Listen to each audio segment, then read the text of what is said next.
बिस्मिल्लाहिर्रहमानिर्रहीम। अस्सलाम वालेकुम dear students, hope so that आप सब ठीक होंगे और आप लोग पढ़ रहे होंगे बिकॉज़ पेपर्स भी हमारे होने वाले हैं।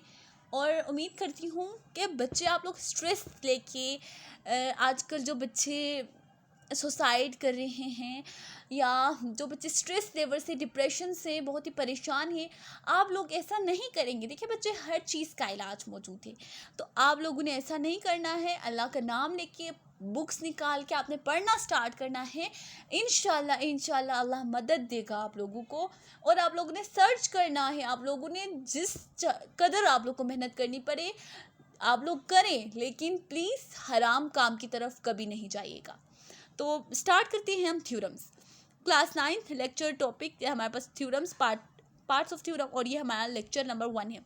ये वीडियो सिर्फ 9 क्लास के लिए नहीं है, बल्कि दूसरे मैट्रिक क्लास वाले भी पढ़ सकते हैं जिन के सिलेबस में थ्योरम्स शामिल है। बिकॉज थ्योरम के बारे में आप लोग को पता होना चाहिए कि थ्योरम है क्या, इसमें पार्ट्स क्या हैं, हल कैसे करते हैं, कितने कितने नंबर्स। तो सबसे पहले इसके अगर हम मार्क्स की बात करें तो थ्योरम के होते हैं वैसे तो 4 पार्ट्स। एक होता है given to proof, construction, proof. तो गिवन टू प्रूफ, कंस्ट्रक्शन और डायग्राम के होते हैं 4 नंबर, और नीचे जो प्रूफ है जिसमें स्टेटमेंट्स और रीजंस भी शामिल है उसके होते हैं 4 नंबर और 8 नंबर हो जाते हैं इसके पूरे। तो जो बच्चा गिवन से लेके कंस्ट्रक्शन तक लिख लेता है डायग्राम के साथ, इसे 4 नंबर मिल जाते हैं। वेरी इजी यहाँ से यहाँ तक। तो इंशाल्लाह इस वीडियो के बाद आप लोग को टू प्रूफ और प्रूफ भी इजी लगेगा। तो सबसे पहले थ्योरम क्या है? Theorem a method, technique to solve very complicated questions easily. ठीक है ना? Method to solve complicated questions easily.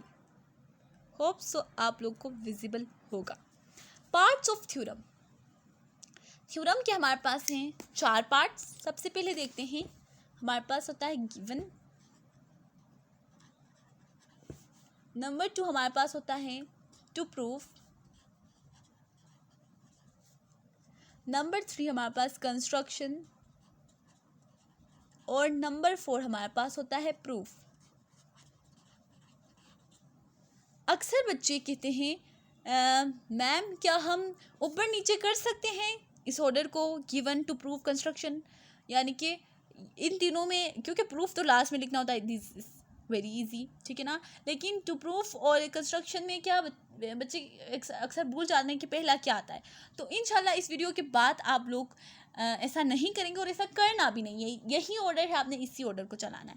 सबसे पहले गिवन को हम कहते हैं मालूम। टू प्रूफ हमारे पास कहलाता है मतलूब।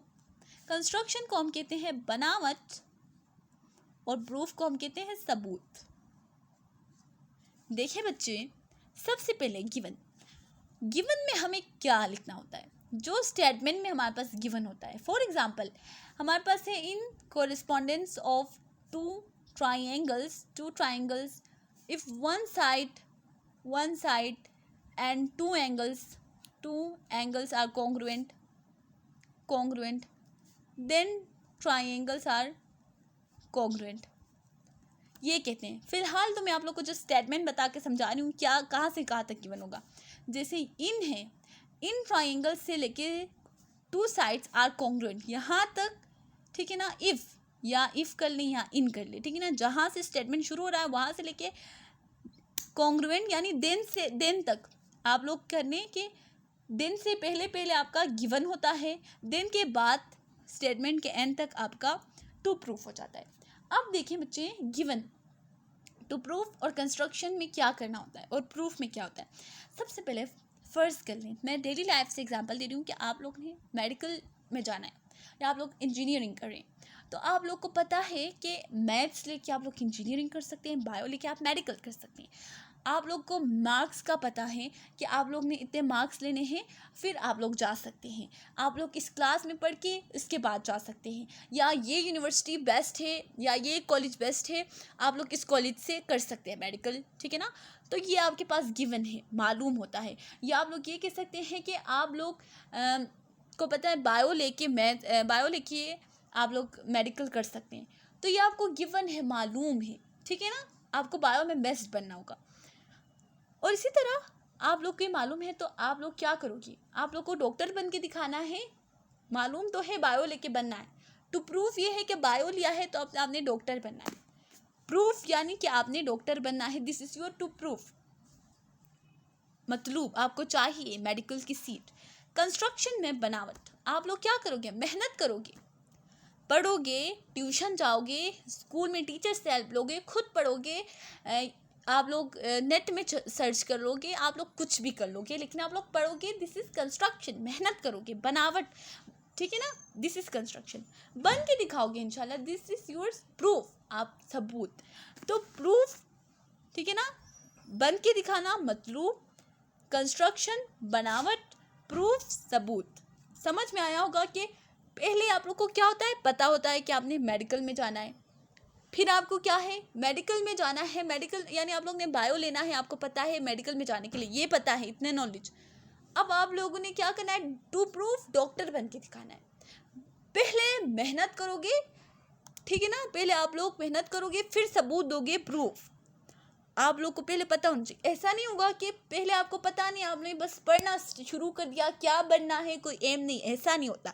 हर बच्चे का कोई ना कोई एम होता है, उससे टू प्रूफ कुछ करके दिखाना होता है, ठीक है ना। तो वो पहले होता है, मतलब आपको कुछ चाहिए, फिर आप लोग उसके मुताबिक मेहनत करते हो, फिर आप लोग आपने किस तरह वो चीज़ हासिल की, किस तरह आप मेडिकल में गए, किस आप इंजीनियर में गए, वो आप लोग बताओगे प्रूफ में। प्रूफ के फर्दर दो पार्ट्स हैं, एक है स्टेटमेंट और रीजंस, ठीक है ना। यानी आप लोगों ने क्या किया और कहाँ से लिया, यानी आप कह रहे हैं कि मैं डेली लाइफ ही से एग्जांपल दूंगी। फॉर एग्जांपल कि आप लोगों ने बायो में इतने मार्क्स लिए बिकॉज इतने लेने कंपलसरी थे, ठीक है ना, ये है। या आप लोगों ने मैथ्स लिया बिकॉज मैथ्स के बायो के लिए, मैथ्स मेडिकल के लिए ज़रूरी थी, ठीक है ना। ये आप लोग की हो गई, यानी कि आप लोग स्टेटमेंट्स देंगे और रीजंस देंगे। अब आप लोग को बताती चलूँ कि आप लोग को सबसे पहले स्टेटमेंट में शुरू करना होता है कोरिस्पोंडेंस से। इन कोरिस्पोंडेंस से शुरू होकर अगर जब आप लोग के पास चाहिए होते हैं 3 गवाह, कोई से आपको क्या चाहिए, 3 गवाह चाहिए। जब आपके पास 3 गवाह होंगे, फिर आप लोग जाके कोरिस्पोंडेंस हटाओ कॉन्ग्रुएंट लगाओ का नारा लगाएंगे, स्लोगन होगा यहाँ पे, कोरिस्पोंडेंस हटाओ कॉन्ग्रुएंट लगाओ। कब, जब 3 गवाह पूरे होंगे। वो 3 गवाह या तो साइड साइड साइड, 1 2 3 गवाह congruent to side side side, ये मैं यहाँ पे लिख लेती हूँ। वो जो 3 गवाह हमें चाहिए होते हैं, पोस्टुलेट्स जिन्हें हम कहते हैं, पोस्टुलेट्स होते हैं 4, पोस्टुलेट्स होते हैं 4, उन्हीं में 3 चीज़ें आती हैं, जैसे side side, congruent to side side, angle angle angle angle angle angle, congruent to angle angle angle, फिर साइड साइड एंगल, फिर angle angle side, congruent to side side angle angle angle side. ये आपको करने पड़ते हैं, ठीक है ना। या तो तीनों साइड इक्वल थे, ये साइड भी इक्वल थी, ये साइड भी इक्वल थी, ये साइड भी इक्वल थी, चौथी साइड खुद ब खुद इक्वल हो जाएगी। जब आप लोग ये करोगे तो वो ट्राइंगल भी प्रूफ हो जाएगा, ठीक है ना। ये फिर हम लोग जब थ्योरम्स करते जाएंगे तो मैं डीपली पढ़ाऊंगी। अब इसमें ये कॉन्ग्रुएंट क्या है, व्हाट इज कॉन्ग्रुएंट एंड कोरिस्पोंडेंस, इसमें 2 बातें आती हैं। सॉरी बच्चे फॉर डिस्टर्बेंस। तो कॉन्ग्रुएंट क्या है और कोरिस्पोंडेंस क्या है। कॉन्ग्रुएंट की साइन ये है, कोरिस्पोंडेंस की साइन ये है। कोरिस्पोंडेंस का मतलब है having same position, having same position, same position.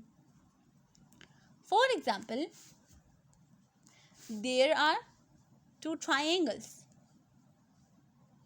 अब मैं ये कहती हूँ कि एंगल 1 और एंगल 1 कोरेस्पॉन्डेंस टू एंगल 2, तो मैं स्टेटमेंट में ये कहती हूँ तो ये क्या है, बिकॉज इनकी कोरेस्पॉन्डेंस है ना। देखें, ये मैं बता रही हूँ ना, स्टेटमेंट में मैंने कहा शुरू हम यहाँ से करते हैं। तो एंगल 1 भी देखें तो इस ट्राइंगल के इस साइड पे है, एंगल 2 भी देखें तो इस ट्राइंगल के, फर्स्ट करें ये एंगल, ये ट्राइंगल ए, ये ट्राइंगल बी है, तो एंगल 1 भी इसी जगह में है जहाँ पे एंगल बी का 2 है, यानी कि ट्राइंगल बी का जो एंगल 2 है वो, और ट्राइंगल ए का एंगल 1 एक ही जगह में है। देखें तो ये हमारे पास क्या होंगे, कोरिस्पॉन्डिंग एंगल्स, क्योंकि ये एक ही जगह में। अगर हम इन दोनों साइड्स की बात करें तो ये भी लेफ़्ट साइड पे है और ये भी लेफ़्ट साइड पे है, तो ये दोनों साइड्स हमारे पास क्या हो जाएंगी, कोरिस्पॉन्डेंस। जब हम इस साइड की बात करेंगे तो ये भी बेस पे है, ये भी बेस पे है, कोरिस्पॉन्डिंग साइड्स। ये फिर राइट की तरफ है, ये भी राइट की तरफ है, it means this are correspondent sides. अब हमारे पास बात आती है कॉन्ग्रुएंट। अब हम बात करते हैं कॉन्ग्रुएंट की। कॉन्ग्रुएंट का मतलब है having same size and shape, same size shape, ठीक है ना। फॉर एग्जाम्पल मेरे पास यहाँ पे, या अब मैं कर रही हूँ ऐसे, मेरे लिए आसान होगा। देखें, same size and shape. For example ये मैं एक राइट एंगल ट्राइंगल बना रही हूँ जिसका नाम है ABC, और एक मैं दूसरा बना रही हूँ DEF। तो अब देखें, यहाँ पे जो एंगल B है और एंगल E है, मैं कह सकती हूँ एंगल को हम इस तरह शो करते हैं, angle B congruent to angle E, angle E के, बिकॉज देखें ये भी 90 डिग्री का, ये भी 90 डिग्री का, तो मैं ये कह सकती हूँ कि ये दोनों जो एंगल्स हैं वो कॉन्ग्रुएंट है, बिकॉज इनकी same size and same shape, तो इन्हें हम क्या कहते हैं, कॉन्ग्रुएंट कहते हैं। और अब देखें, अगर हमारे पास ये भी 5 है सेंटीमीटर, ये भी 5 सेंटीमीटर है, तो these sides will be congruent, ठीक है ना। या हम ये कह सकते हैं कि एंगल ए अगर ये 30 डिग्री का है, फर्ज कर लें ये भी 30 डिग्री का है, तो both this angles are congruent, because ये दोनों, इनकी मेजर क्या है, 30 degree, having same size and shape, तो इन्हें हम कहते हैं कॉन्ग्रुएंट, ठीक है ना। जब हमारे पास ये 3 पोस्टुलेट्स पूरे हो जाएंगे, या हमारे पास साइड साइड पोस्टुलेट, या एंगल एंगल, या साइड साइड एंगल, या एंगल एंगल साइड पोस्टुलेट पूरा हो जाएगा, तो फिर हमारे पास हम कोरिस्पॉन्डेंस को हटा के कॉन्ग्रुएंट लगाएंगे और हमारा थ्योरम प्रूफ हो जाएगा, यानी जब हमारे ट्राइंगल्स प्रूफ हो जाएंगे। फिर जब ट्राइंगल्स प्रूफ हो जाएंगे तो बाकी वाले खुद ब खुद गवाही देंगे कि जब ये 3 साइड बराबर है तो ये एंगल भी इनके बराबर है, ठीक है ना, यही होगा। तो इंशाल्लाह आई होप सो कि आज का ये लेक्चर आप लोग को समझ में आया होगा। अगर आप लोग को समझ में नहीं आया या कोई कमी पेशी हुई है तो आप प्लीज़ कमेंट्स में बताएं, ताकि मैं इसे फुलफिल कर सकूं, because it's my first video on YouTube. Please आप लोग सब्सक्राइब कीजिएगा और लाइक कीजिएगा। आपके लाइक से मुझे पता चलेगा कि मैंने कितना समझाने की कोशिश की, बिकॉज मैंने कितना यानी अपने टैलेंट दिखाया। ये मेरा इल्म है, इल्म यानी कि शेयर करने से बढ़ता है, तो मैं चाहती हूँ आप लोग अपने फ्रेंड्स के साथ भी शेयर करें, और आप लोग को जो समझ में आया आप लोग प्लीज़ आप लोग नीचे कमेंट्स में लिख दीजिए, अपने फ्रेंड्स को भी समझाइए अगर आपको समझ में आया। और अगर आप लोग को किसी भी थ्योरम में मसला है तो आप लोग वो बता सकते हैं, मेजॉरिटी देख के मैं थ्योरम्स को कराऊंगी, ठीक है ना, इंशाल्लाह कि मेजॉरिटी जिस थ्योरम के बारे में बताती है, वरना इंशाल्लाह मैं थ्योरम सिलेबस के मुताबिक 9th क्लास के सिलेबस के मुताबिक FBIC बोर्ड के मुताबिक मैं आप लोग को थ्योरम्स करा लूँगी, ठीक है ना। और पंजाब बोर्ड के मुताबिक आई थिंक सो FBIC मेरे पास बोर्ड चल रहा है तो मैं उसी को फोकस कर लूँगी। लेकिन अगर आप लोग कोई दूसरा बोर्ड है तो आप लोग मुझे बता सकते हैं, मैं पूरी कोशिश करूँगी उस बोर्ड पर काम करने की भी। तो अगर आपको पसंद आया तो प्लीज़ लाइक कीजिएगा, ज़रूर लाइक कीजिएगा, फिर ताकि मैं नेक्स्ट थ्योरम बनाने में मुझे थोड़ा पोटेंशियल मिले, ठीक है ना, मेरी हिम्मत बढ़े, मुझे कॉन्फिडेंस मिले। तो इंशाल्लाह होप सो आप पसंद करेंगे और मेरे नेक्स्ट वीडियो का इंतज़ार करेंगे। और मैं इंशाल्लाह जितने मुझे जल्दी लाइक्स मिलेंगे, जितने ज़्यादा लाइक्स मिलेंगे, उतनी जल्दी मैं नेक्स्ट थ्योरम बना के आप लोग को अपलोड कर लूँगी। और प्लीज़ प्लीज़ मेहनत कीजिए, कभी भी शैतान की राह की तरफ ना जाइए, प्लीज़। हर स्टूडेंट से मेरी गुजारिश है। ओके, अल्लाह हाफिज़।